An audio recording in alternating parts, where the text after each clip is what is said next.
દેશના અનેક શહેરોમાં સિરિયલ બ્લાસ્ટનો હતો પ્લાન. દિલ્હી બ્લાસ્ટ કેસની તપાસમાં મોટો ખુલાસો.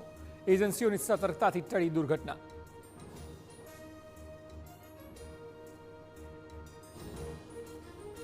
જમ્મુ કાશ્મીરમાં પોલીસનું વ્યાપક સર્ચ ઓપરેશન. મૌલવી ઇરફાનના ખુલાસા બાદ પ્રતિબંધિત સંગઠન જમાતે ઇસ્લામીના ઠેકાણા પર દરોડા.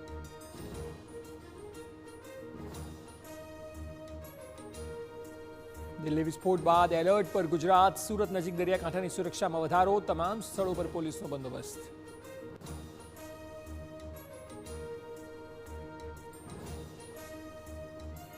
ભરૂચ નજીક સાયખા જીઆઈડીસીની ખાનગી કંપનીમાં વિસ્ફોટ બાદ આગ. એક વ્યક્તિનું મોત, અન્ય 3 લાપતા. આસપાસની કંપનીના ઉડ્યા પતરા.